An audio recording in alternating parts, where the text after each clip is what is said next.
সামনে ঈদকে রেখে এখন হচ্ছে রামপুর বাজারে গরুর বিশাল বড় হাট। এখানে হচ্ছে শত শত গরু এখানে এসে জমায়েত হয়েছে। যদিও বা আমি কয়েকদিন আগে আপনাদেরকে ঢাকা শহরে যে হাটগুলো দেখা যায় রাস্তার মধ্যে, কিন্তু গ্রাম অঞ্চলে সেই হাটগুলো হচ্ছে বিভিন্ন খোলা জায়গায় হয়ে থাকে।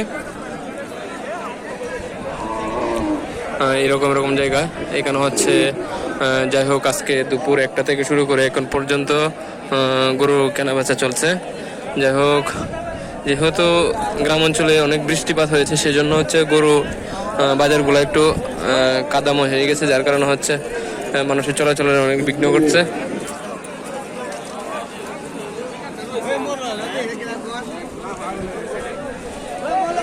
এই হচ্ছে গরুর হাট। এটা হচ্ছে নেত্রকোনা জেলা, ময়মনসিংহ বিভাগের। যারা ঢাকায় আছেন অথবা শহরে থাকেন, তারা হচ্ছে এরকম হাটগুলো তারা দেখতে পান না কখনো।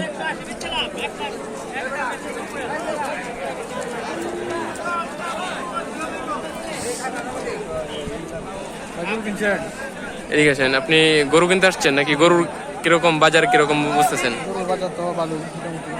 হ্যাঁ, তো এই হিসেবে আপনার কত টাকার মধ্যে এরকম আজকে যে বাজারটা চলছে, এই বাজারের মধ্যে আপনার মনে হয় যে বাজার কি বেশি নাকি কম, এরকম বলেন? কি বেশি, আপনার এক্সপিরিয়েন্সটা বলেন। লাখের মধ্যে বেশি।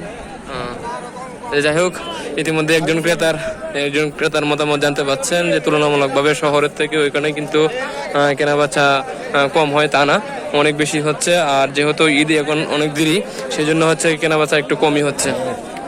আর শহরে হয়তো রাস্তাঘাটের মধ্যে এরকম হয়, খাদা সব খুবই কম দেখা যায়, কিন্তু গ্রাম অঞ্চলে সবচেয়ে বেশি এই ভোগান্তিটা হয়ে থাকে। যাই হোক, এখানে একটা গরু কেনা হচ্ছে, দেখা যাক কি হয়।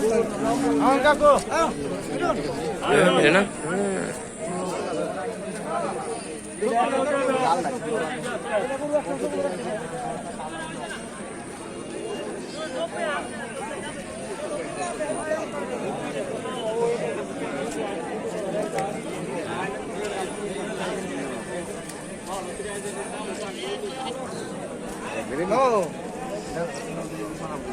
হ্যালো,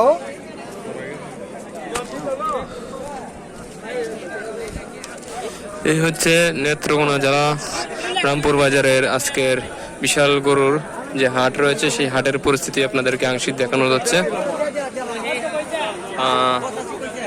ওইদিকেও আপনারা বিস্তৃত এলাকা জুড়ে দেখতে পাবেন যে সেখানে অনেক গরুর হাট চড়িয়ে গেছে। তাছাড়া তার পাশেই রয়েছে ছাগলের হাট। দেখা যাক, এখানে অনেক হুজুর থেকে শুরু করে প্রায় প্রত্যেকটা যে লোক রয়েছে, প্রত্যেকটা লোকেই 100% নিয়ত করেই কিন্তু এখানে আসছে কেনাকাটা করার জন্য। যাই হোক, সবার ঈদ সাফল্যমণ্ডিত হোক, এই দোয়া এবং কামনা। আল্লাহ হাফিজ।